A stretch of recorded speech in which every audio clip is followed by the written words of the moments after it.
Bonjour Magali Bochet de Bourgogne. Aujourd'hui je suis à bord d'une vedette.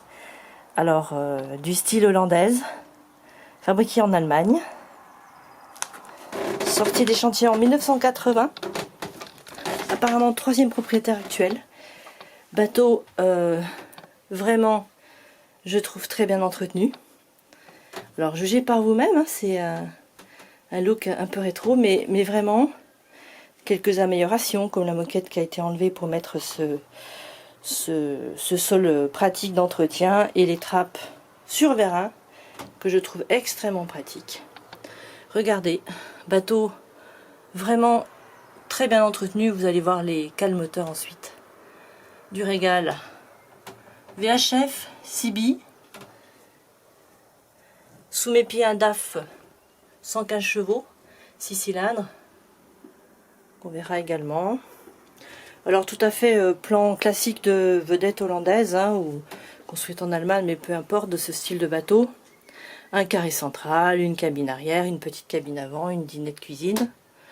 Donc voilà, on s'y sent bien, on sent l'entretien régulier. Dinette qui se convertit, j'ai relevé qu'un lit de 1 mètre sur...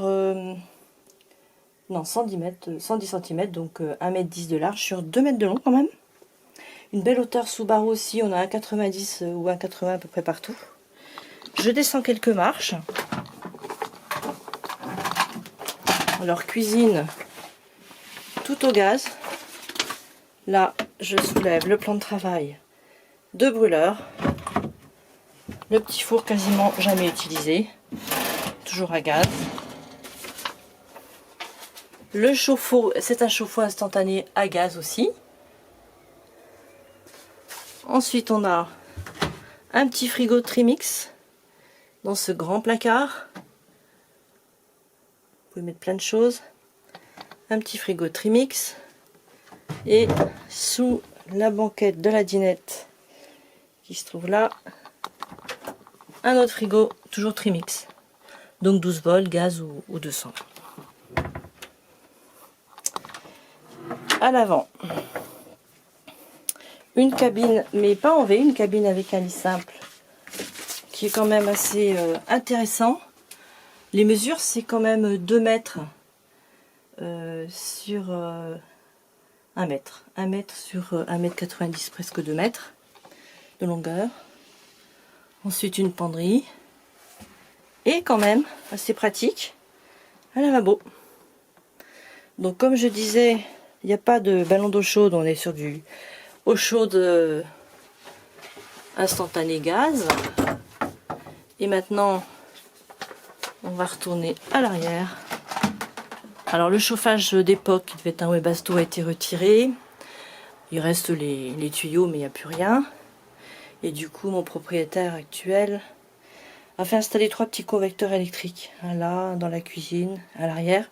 Donc quand on est à quai, bah, c'est idéal pour les soirées froides, mais c'est un bateau qui est vraiment utilisé qu'à la belle saison, on va dire. Et là, on va se diriger vers l'arrière, cabine arrière principale. Un petit sas quand même intéressant. J'ouvre les rideaux. Avec petit coin, rangement, enfin voilà, on a mis des chaises.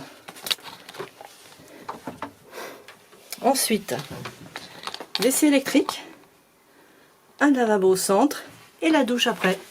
Donc c'est vraiment tout en longueur et c'est très pratique. Vous avez quand même les 3 éléments séparés. Donc une douche qui fait 1 mètre de long sur 65 de large et hauteur 1,80 m. Voilà, avec le nécessaire pour le confort à bord.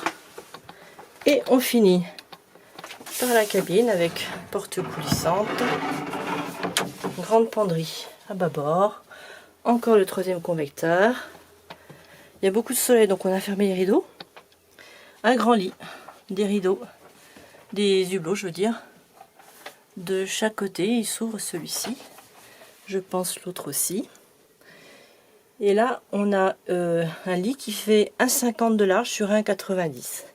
Et encore pour la hauteur sous barreau, 1,83 m. De la moquette très épaisse sur les murs. Après, c'est du lino par terre, donc toujours le côté entretien facile.